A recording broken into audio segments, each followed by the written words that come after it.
2021 में मैंने फिर पीनी शुरू कर दी थी, 1 सवा साल खूब दारू पी छुप छुप के घर से, लेकिन अब छोड़ दी, पिछले साल से छोड़ दी। कोई नशा नहीं। अब इंग्लैंड में बियर पी। આને સાયકેટ્રીની ભાષામાં સબસ્ટન્સ લેપ્સ કહેવાય છે।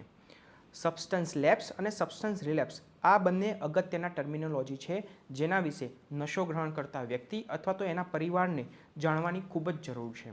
ધારો કે કોઈ વ્યક્તિ છે જે દિવસના 5 થી 10 પેગ લે છે અથવા તો 5 થી 10 સિગરેટ લે છે અને કોઈ પણ કારણસર એને પાછળના 6-12 મહિનાથી નશો બંધ કરી દીધો છે। હવે કોઈ પણ કારણસર જેમ કે ફ્રસ્ટ્રેશનમાં આવીને અથવા તો ડિપ્રેશનમાં આવીને અથવા તો દોસ્તો મળી ગયા એના કારણે અથવા તો એની પોતાની ઈચ્છાથી જો એ ફરીથી 1 અથવા 2 પેગ લે છે અથવા તો 1-2 સિગરેટ લે છે તો આને લેપ્સ કહેવાય છે। લેપ્સ એટલા માટે બહુ ઇમ્પોર્ટન્ટ છે કારણ કે લેપ્સ આજ નહીં તો કાલ રિલેપ્સ માટે જવાબદાર છે। રિલેપ્સ એટલે કે પહેલાંની પેટર્ન ફરીથી ચાલુ થવી। પહેલાંની પેટર્ન એટલે કે ફરીથી એ 5 થી 10 પેગ અથવા તો 5 થી 10 સિગરેટ લેવાનું ચાલુ કરવું। એટલે જ્યારે પણ નશો બંધ કર્યા પછી લેપ્સ થાય ત્યારે સમયસર સારવાર લેવાથી, સમયસર સાયકેટ્રિસ્ટની સલાહ લેવાથી રિલેપ્સ થતો બચાવી શકાય છે। Thank you.